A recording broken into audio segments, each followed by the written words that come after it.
Hello friend, कैसे हैं? I hope आप लोग ठीक होंगे फ्रेंड। तो आज हम करने वाले क्लास 11 सब्जेक्ट मैथ्स चैप्टर 1 और चैप्टर 1 का नाम क्या है भाई? सेट। और सेट में आज हम क्या करने वाले हैं? Introduction exercise 1.1।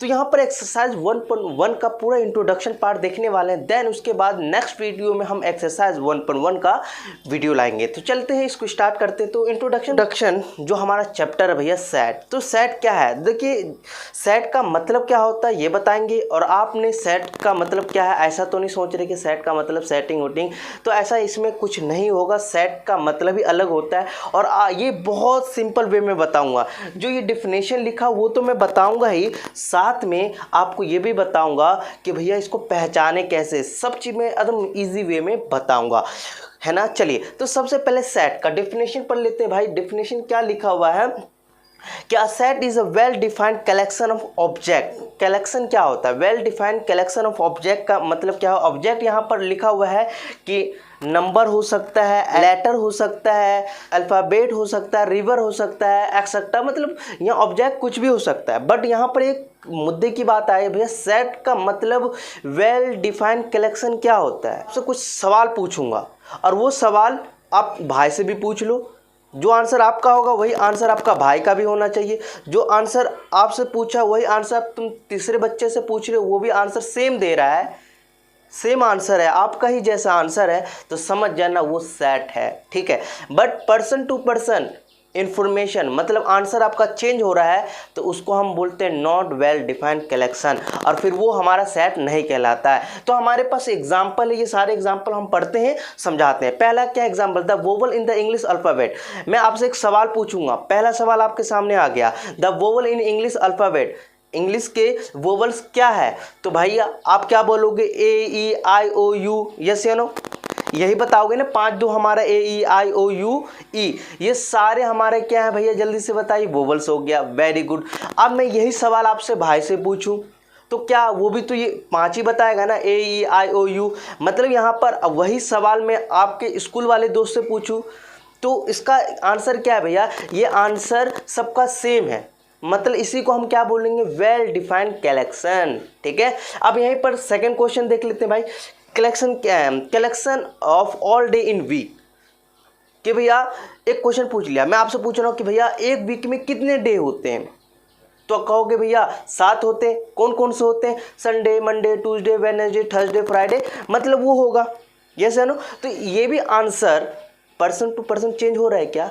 आप घर में जाके मम्मी से पूछो, पापा से पूछो, या आप कहीं विदेश में भी जाके पूछो, कहोगे कि भैया जो हमारे वीक में कितने डे होते हैं, कौन कौन से होते हैं। तो इसमें क्या है कि वेल डिफाइन है। ये आप क्वेश्चन किसी से भी पूछ रहे हो, आंसर सबका सेम है, ठीक है। तो ऐसे क्वेश्चन को हम क्या बोलते हैं? ऐसे कलेक्शन को हम क्या बोलते हैं? सेट बोलते हैं। चलिए, अब हमारा थर्ड है भैया। थर्ड क्या लिखा है? और नेचर नंबर लेस देन 10। और नेचर नंबर लेस देन 10 कि भैया और नेचर नंबर लेस देन 10, 10 से कम नेचुरल नंबर कौन सा होता है भैया? वो भी ऑड होना चाहिए। तो ऑड पता है ना, जो 2 के टेबल में ना आता वैसा नंबर को ऑड बोलते हैं। तो 10 से कम कौन कौन सा नंबर आता है भैया? जल्दी से बताइए।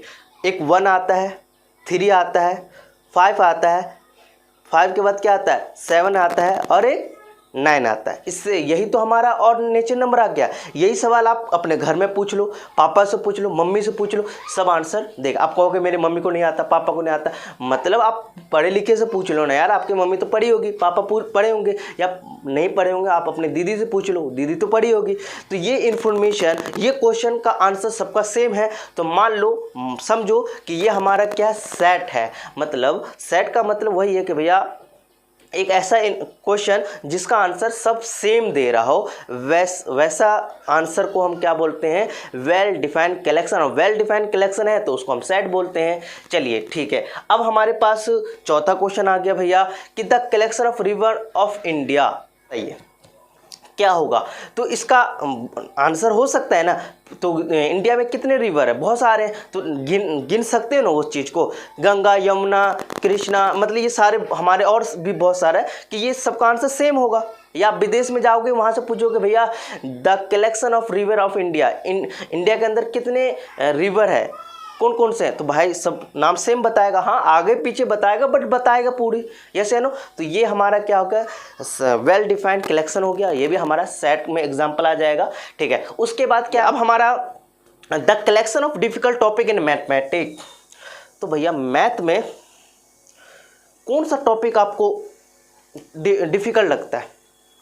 तो कोई कहेगा ट्रिग्नोमेट्री मुझे डिफिकल्ट लगता है, कोई कहेगा अलजेब्रिक डिफिकल्ट लगता है। मतलब यहाँ पर क्या है भैया, यहाँ पर पर्सन टू पर्सन ये इन्फॉर्मेशन जो मुझे पसंद, जो मैथ में मुझे कोऑर्डिनेट ज्योमेट्री पसंद है ना, ग्राफिकली आपको पसंद नहीं हो, मतलब यहाँ पर क्या है, हर पर्सन को एक जैसा आंसर नहीं मिल रहा है। मेरे को अलग टॉपिक मुझे डिफिकल्ट लगता है, आपको अलग लग रहा होगा, आपके भाई जो मैथ का डिफिकल्ट टॉपिक वो अलग हो सकता है, यस या नो। तो क्या हो रहा है, ये जो मैं क्वेश्चन पूछा हूँ इसका आंसर क्या हो रहा है, सबका आंसर अलग अलग हो रहा है ना।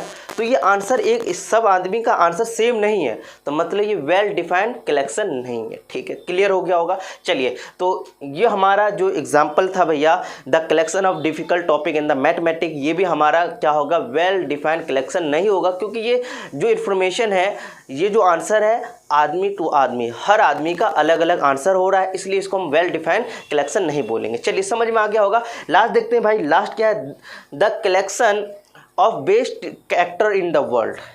अब भैया एक्टर, तो भैया मैं आपसे क्वेश्चन पूछूंगा कि भैया बताओ आपको सबसे बेस्ट एक्टर कौन है? तो कहेगा, कोई कहेगा शाहरुख खान, सलमान खान, यूसुफ पठान, पता नहीं मुझे उतना याद नहीं है।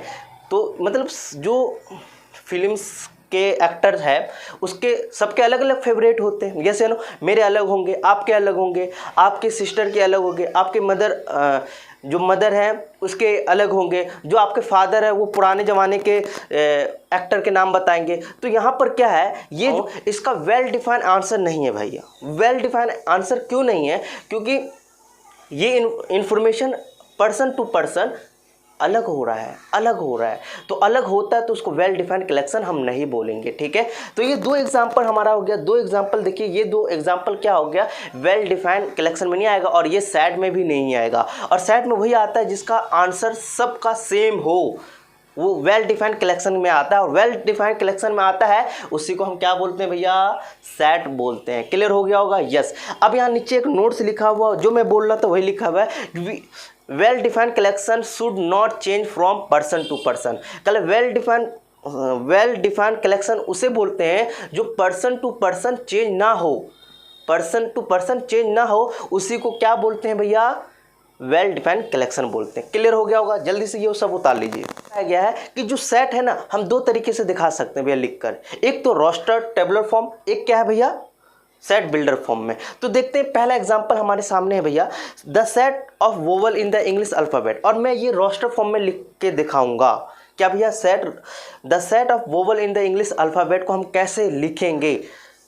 तो भैया ए ई आई ओ यू तो होता है, 5 होते हैं भैया, इसको कैसे लिखना है? तो लिखकर मैं दिखाता हूँ, लिख के दिखा दिया हूँ, इसको समझा देता हूँ, आपको समझ में आना है। सेट को लिखना है तो सबसे पहले आपको क्या करना है, कैपिटल नेम डालना है। क्या कैपिटल? अब कैपिटल में नाम ये नहीं कि तुम ए डालो, कोई सा भी A B C D E F G, मतलब कैपिटल में आपको लिखना है। फिर उसके बाद क्या लगाना है भैया, इक्वल टू का साइन लगाना है। फिर उसके बाद क्या है, कर्ली ब्रैकेट लगाना है। क्या भैया, कर्ली ब्रैकेट, इस टाइप का कर्ली ब्रैकेट बोलते हैं। फिर उसके बाद एलिमेंट लिखना है, जो क्वेश्चन है ना, जो क्वेश्चन है उसके अकॉर्डिंग जो एलिमेंट, जो चीज़ बोल रखा उसके अकॉर्डिंग यहाँ पर चीज़ लिखना है। तो यहाँ पर वोवल पूछे, और वोवल हमें पता है ए ई आई ओ यू, बट हाँ वोवल तो लिख दोगे, बट यहाँ पर एक साथ नहीं लिख देना। हर एलिमेंट में क्या होना चाहिए, गैप होना चाहिए। क्या होना चाहिए, गैप होना चाहिए। जो क्वेश्चन बोला उसका आंसर लिखने के बाद कर्ली ब्रैकेट को बंद कर दोगे। बंद करने के बाद क्या होगा, बस ये आपका क्या हो गया, roster form and tabular form में लिख दिया। मतलब रोस्टर फॉर्म को ही टेबुलर फॉर्म भी बोल सकते हैं, ठीक है। अब यहाँ पर मैं क्या बताऊँ कि ए जो यहाँ पर लिखा है ना, यहाँ पर एलिमेंट भी बोलते हैं, और क्या बोलते हैं भैया, ऑब्जेक्ट भी बोलते हैं, या मेंबर भी बोलते हैं। तो यहाँ पर मैं आपको बताता चलूँ, आप ना यहाँ पर कुछ भी बोल सकते हैं, बट मैं हमेशा क्या बोलूँगा, एलिमेंट बोलूँगा। तो एलिमेंट का मतलब समझ जाना। अच्छा, सेट के अंदर जो चीज़ लिखते हैं ना उसको एलिमेंट बोलते हैं, बट बोलने के लिए तो हम क्या बोलते हैं भैया, ऑब्जेक्ट भी बोल सकते हैं या मेंबर भी बोल सकते हैं, बट अपने अकॉर्डिंग मैं क्या बोलूँगा, सिर्फ एलिमेंट ही बोलेंगे, ठीक है। समझ में आ गया होगा।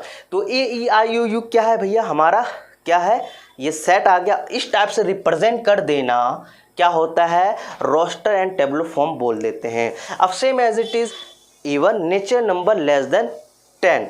अब 10 तो है, लेस देन है, लेस देन किससे भैया, 10 से कम है, क्या, even nature number. Even number क्या होता है, जो 2 के टेबल वाला हो, वो कहाँ से 10 से कम आने वाला। तो क्या हो जाएगा हमारे यहाँ पर, बी लिख देता हूँ, B equal to curly bracket लगाया, कर्ली ब्रैकेट 2 हो गया, 4 हो गया, 6 हो गया, 6 के बाद क्या होता है 8 हो गया, और यहाँ पर कर्ली ब्रैकेट बंद कर देंगे। 10 क्यों नहीं ले रहे, क्योंकि 10 से कम बोल रखा है ना क्वेश्चन में, इसलिए हम 10 से कम। तो इस टाइप से लिख देना ही क्या हो जाता है भैया, जल्दी बताइए, रोस्टर एंड टेबुलर फॉर्म में हमने लिख दिया, रिप्रेजेंट कर दिया। चलिए अब हमारे पास the set of the all letter in school. अब स्कूल को क्या करना है भैया, रोस्टर एंड टेबुलर फॉर्म में लिख के दिखाना है। बहुत ईजी, मुझे यहाँ पर ए बनाया, यहाँ बी बनाया, यहाँ सी बना लेता हूँ। सी इक्वल टू, यहाँ पर लगाएंगे curly bracket, equal to S है तो एस कोमा, और यहाँ पर जो मैं लिखा सब में कोमा है, ठीक है, एस लिख दिया, सी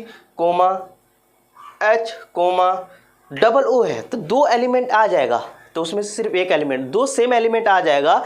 जैसे यहाँ पर 2 लेटर सेम है, ओ ओ, तो उसमें से एक ही यूज़ करना है, ओ हो गया, कोमा डाल देंगे, फिर एल। तो ये आपको जो इस टाइप से, कर्ली ब्रैकेट बंद कर दीजिए, ये जो लिख दिए हो ना भाई, यही क्या हो गया भैया, मैंने इसको रिप्रेजेंट किस फॉर्म में कर दिया है, रोस्टर एंड टेबुलर फॉर्म में। तो हमेशा समझ जाना कि इस टाइप से लिखा जाएगा ना, ऐसा लिखा जाएगा, ऐसा लिखा जाएगा ना, समझ जाना अच्छा भैया तुम ये कौन सा तरीका है सेट को लिखने के लिए, कौन सा तरीका है, रोस्टर एंड टेबुलर फॉर्म में, हमें क्वेश्चन में दिया भी जाएगा। तो अब हमारे सामने आ गया भैया सेट बिल्डर फॉर्म में कैसे रिप्रेजेंट करते हैं, बहुत ईजी है। तो वही क्वेश्चन मैंने जो अभी सेट बिल्डर फॉर्म जो रोस्टर फॉर्म में लिया था, वही क्वेश्चन मैं यहाँ पर भी ले लिया है। इसको कैसे रिप्रेजेंट करना है मैं दिखाता हूँ। तो सबसे पहले आपको क्या करना है, क्वेश्चनों को पढ़ना है, the set of vowel in the English alphabet, but set builder form में लिखना है। सेट बिल्डर फॉर्म में क्या करना है, इसमें स्टेटमेंट में लिखा जाता है। कैसे लिखा जाता है, स्टेटमेंट। चलते लिख के दिखाते हैं, लिख के दिखा दिए। तो सबसे पहले सेम एज इट इज जो रोस्टर फॉर्म में आपने क्या सबसे पहले कैपिटल माना था, यहाँ पर भी आपको कैपिटल मानना होगा। तो देखो मैंने यहाँ पर कैपिटल मान लिया, कैपिटल ए मान लिया, इसको सेट नेम हो जाता है, ठीक है। उसके बाद हमेशा कैपिटल में लिखना है, जो कि सही बात है। ये क्या हो गया, ये हमारा क्या हो गया, सेट बिल्डर फॉर्म में हमने बना दिया। चलिए वो कैपिटल एन लिख दोगे तो समझ में आ जाएगा। तो ये किस सेट का है भैया, ये सेट नेचर नंबर का है। और जेड लिख दिया तो समझ में आ जाए, अच्छा जेड लिख दिया तो ये कौन सा सेट कहलाता है, ये इंटीजर नंबर का सेट है, ठीक है। और क्यू लिख दिया तो क्यू समझ जाना कि अच्छा ये है रेशियल नंबर का। रेशियल नंबर का सेट कैसे दिखाया जाता है भैया, क्यू लिख देना तो समझ में आ गया, अच्छा ये तो भैया क्या है, रेशियल नंबर का सेट है। आर दिख जाएगा तो समझ जाना, आर दिख जाएगा तो समझ जाना, अच्छा आर है रियल नंबर का सेट है, ठीक है। जेड दिख जाएगा तो जेड देख समझ जाना कि ये भैया जो जेड है ना पॉजिटिव इंटीजर है। देखो इंटीजर को जेड, पॉजिटिव इंटीजर प्लस वाले नंबर को दिखाने के लिए कैपिटल जेड लिख देना, ठीक है। क्यू मतलब वही positive racial number, positive racial number को दिखाने के लिए क्या लिख दोगे भैया, पॉजिटिव क्यू लिख दोगे, ठीक है। सेम एज इट इज भैया कैपिटल आर लिख दोगे, कैपिटल आर में मतलब आर पॉजिटिव आ जाएगा तो समझ जाना कि क्या है भैया, the set of positive real number को रिप्रेजेंट किया जाता है। सिर्फ आर लिख दिया तो समझो वो पूरा रियल नंबर को रिप्रेजेंट करना है, बट आर पर प्लस आ गया, आर पर प्लस आ गया तो किसको रिप्रेजेंट कर रहा है भैया, वो पॉजिटिव रियल नंबर को रिप्रेजेंट किया जाता है, ठीक है। समझ में आ गया होगा। टॉपिक है सिंबल। सिंबल्स के अंदर सबसे पहले आता है belong to and the not belong to. तो यहाँ पर बिलोंग का मतलब कि भैया ये एग्जाम्पल हो गया, ठीक है। जैसे कि ए है सेट है, उसके अंदर 2 है, 4 है, 6 है, 8 एंड 10 है, ठीक है। इसको मेरे को रिप्रेजेंट करना है, बिलोंग कैसे यूज़ करेंगे, मतलब मैं कह दूंगा जो 2 है ना, 2 है, बिलोंग किसके साथ है, ए के, मतलब ए के अंदर 2 है, एक मतलब ये जो 2 है ना वो एक के अंदर है, ठीक है।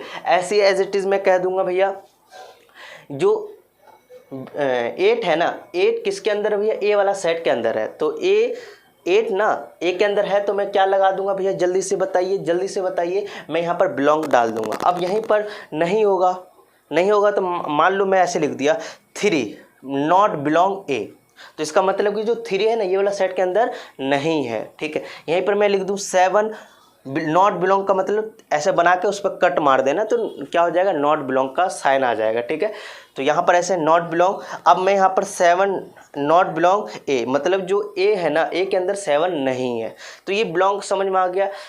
जिसके सेट के अंदर जो एलिमेंट होता है उसको बिलोंग लिख देते हैं, जिस सेट के अंदर वो वस्तु जो एलिमेंट नहीं दिखता है तो नॉट बिलोंग लगा देते हैं। तो समझ में आ गया होगा। जल्दी से इसको उतार लीजिए।